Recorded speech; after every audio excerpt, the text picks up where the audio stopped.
Hi everybody, happy Wednesday. Welcome. How you guys doing? Welcome to our Wednesday Wellness Workshop. I'm happy you're here. We hold these workshops every single Wednesday totally for free, just for the members of our exclusive online community, Wellness and Workouts. So I'm really happy to be back with you guys this week. And today we're going to talk about how to start a routine. So I recommend that you grab something to take notes. We're going to cover a lot of really valuable information today.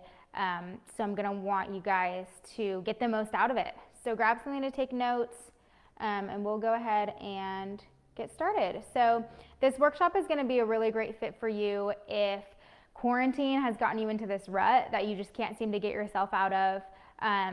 Maybe you know that a routine would help you to feel better, but you just aren't sure where to get started. Or maybe you are no stranger to routines and you've started and you've stopped over and over again and you just can't seem to get yourself into a consistent rhythm. So today I'm going to teach you how to consistently exercise and stay motivated to do it. I'm going to teach you how to meal prep every single week without fail and how to implement self-care rituals that are meaningful to you. I chose exercise and meal prep because those are two of the most common routines that my clients want to get into. They're two of the kind of hottest topics for health and wellness right now, but even if that doesn't interest you at all, you're still going to have a lot of great takeaways today from just how to implement any routine in general that's meaningful to you, how to meet your goals, whether or not they're related to health and wellness, okay? So let's start with that first example of exercise. Let's say that you want to start exercising, but you don't know where to begin, or you've tried to get into a fitness routine many times before and it just hasn't stuck. Or maybe you do exercise now, but it's not consistent. So the first thing I want to show you is the Readiness Ruler. So you've seen this before if you watched How to Stick to Your Goals. That was a couple weeks ago in our Wednesday workshop. So for this Readiness Ruler, it goes from 0 to 10, 0 being not ready, and 10 being super duper ready. So we use this to gauge our motivation levels or how ready we feel to implement something new, to start a routine, to start tackling our goals, okay?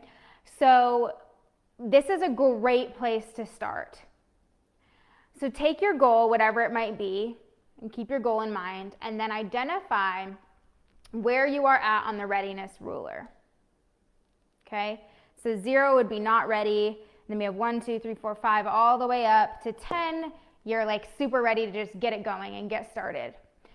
So if you are, say you're very low on the Readiness Ruler, okay, say you want to start a routine, but you just aren't actually motivated, like you just can't, you just aren't ready.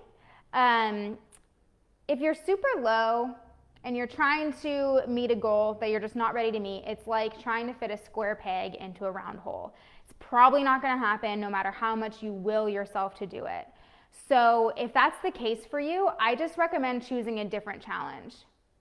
Choose something else in your life that when you consider it, you would place yourself higher on the scale.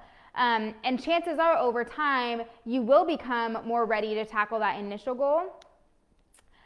So in this example, it's exercise.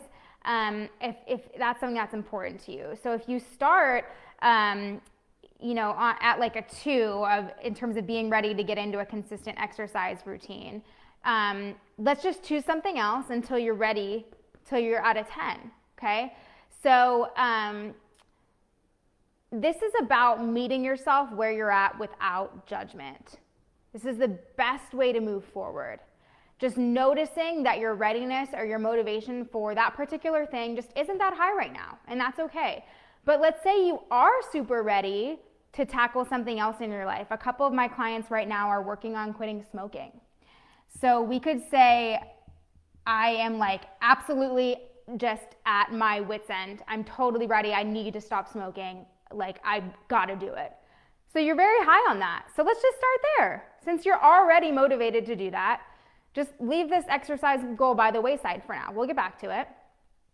So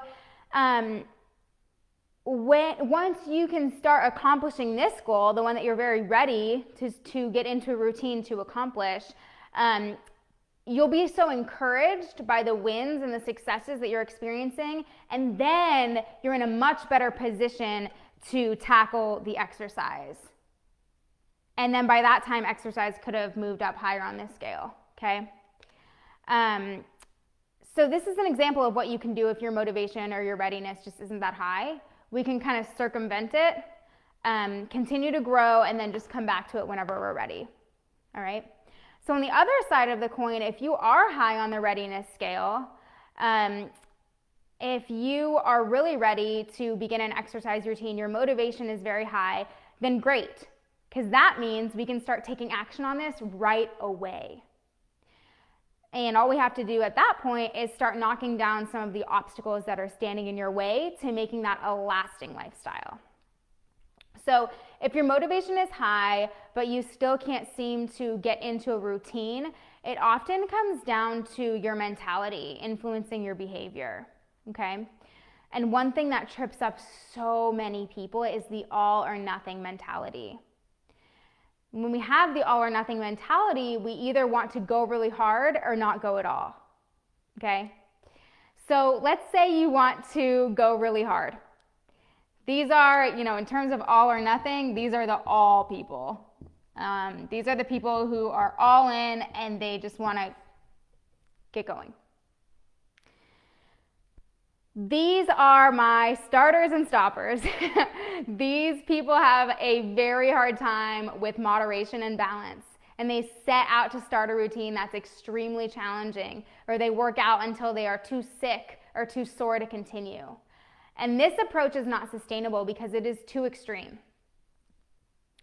And arguably, the biggest principle of my coaching is sustainability, because I want my clients to discover the meaningful habits and routines that they can have, not just while we work together, but for life. So the unsustainable all or nothing approach is very discouraging, especially like when it comes to exercise and you're on the all side and you go really hard and then you start to associate exercise with not feeling good. So you quit altogether, and then it's really hard to get your motivation back up to do it again because you remember what happened the last time. So write this down. If it's too hard or too extreme, it's so much less likely that you'll be able to keep it up, okay? If it's too hard, if it's too extreme, this is not going to be something that you can stick to in terms of a routine. So let's talk about the nothing people on the other side of the spectrum. They're not all, they're nothing, okay? These are the people who don't start at all. And nothing is a thought trap where maybe you subconsciously think that your efforts won't be worth it. Especially if you have tried things before that haven't stuck. So you have to get that thought out of your head and just decide that it will be worth it. And if part of you thinks that it won't be worth it because you aren't confident in what you're doing, say it's not your area of expertise. So you're not sure that it will work. In that case, you need to hire help. Okay, so if you're trying to piece together your own routine, but after you've put it together, you're afraid to implement it because you aren't even confident that it will be effective, then you're going to want to consult a credible source, someone who does this for a living. Because the alternative, much of the time, is to do nothing. And are you willing to continue to let that be your life?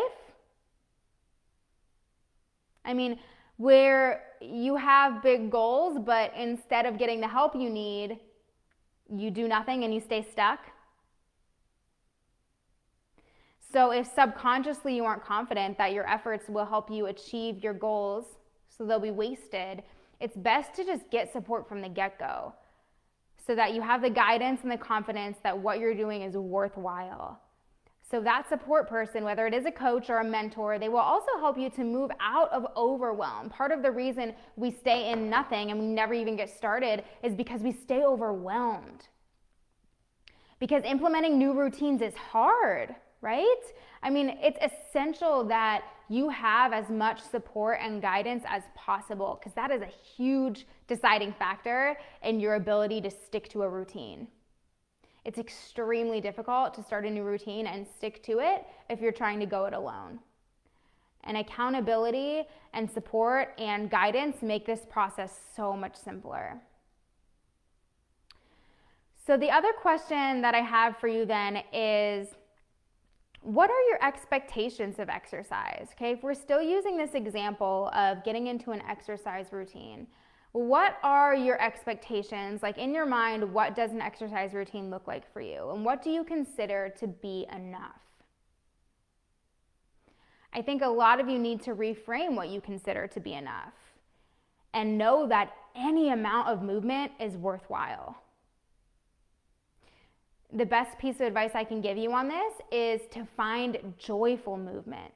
Okay, exercise that you actually truly enjoy, not exercise that you dread, that feels like torture, that feels punishing. Because the best type of exercise, this is something Rebecca Scritchfield says, is the kind that you can do consistently.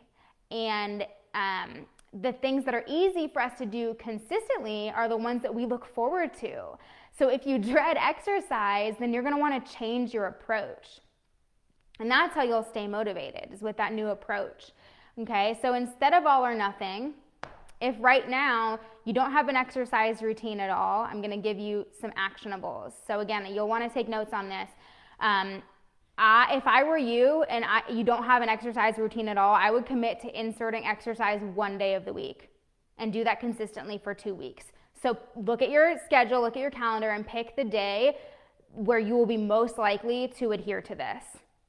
Where is your schedule the most free? When do you typically have the most energy? Be thoughtful and then commit to doing it one day for 2 weeks. And once you've been doing it for 2 weeks, you will feel proud, you'll feel encouraged, and then add another day, work out on that day consistently for 2 weeks.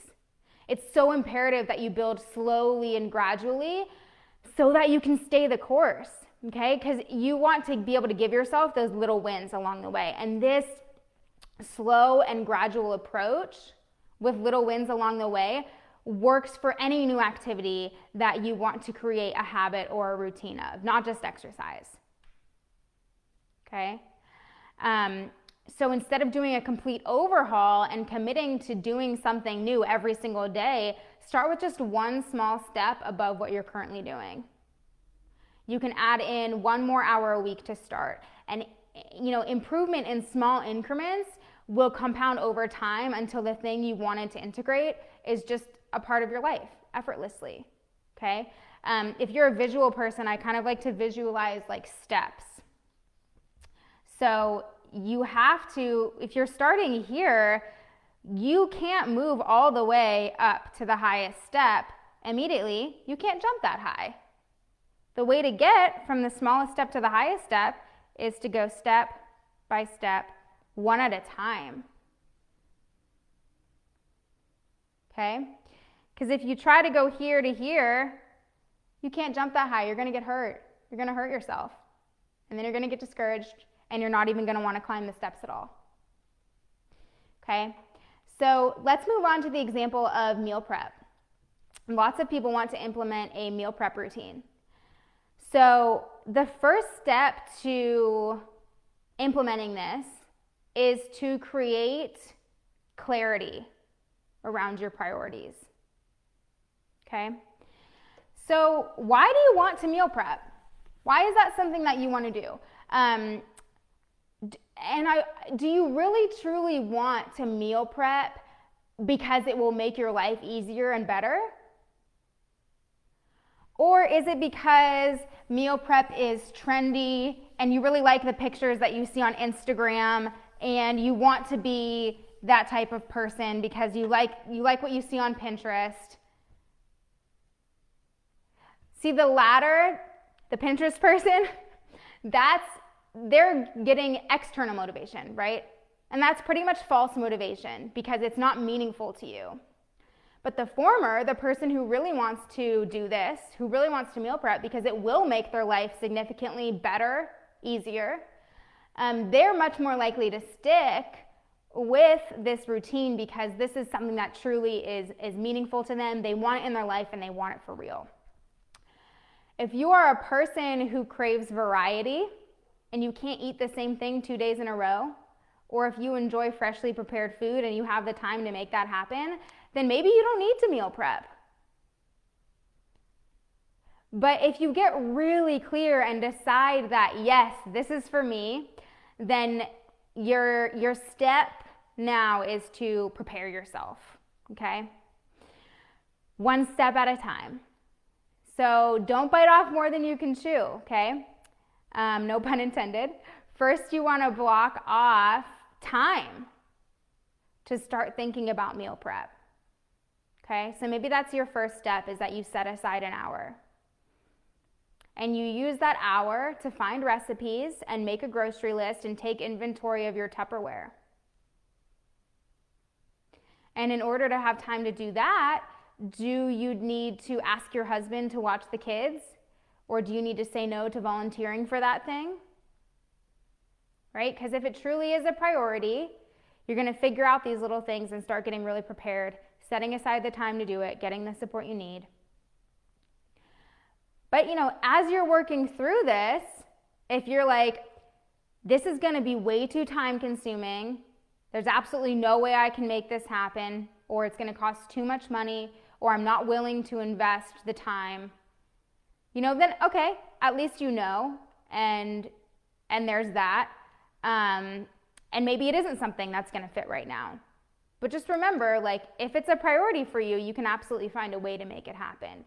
But maybe you get to the end and you realize it's not really a priority and you have different priorities, and that's okay. So create awareness around that hierarchy of what's really important to you, what you value, and what's going to make the most sense for your family, what's going to make the most sense for your schedule, your lifestyle. So in general, with starting and sticking to a routine, it is about priorities, and it's about preparation, and it's about support.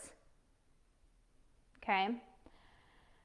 So I encourage you to check in with where some perfectionism might creep in, or some unnecessarily high expectations, okay?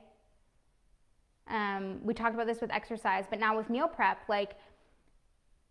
it doesn't even need to be your idea of healthy at first. Even if it's pepperoni pizza, the homemade version is still probably healthier than buying it out. You just got to start somewhere, okay? Perfectionism makes it very difficult for you to make headway.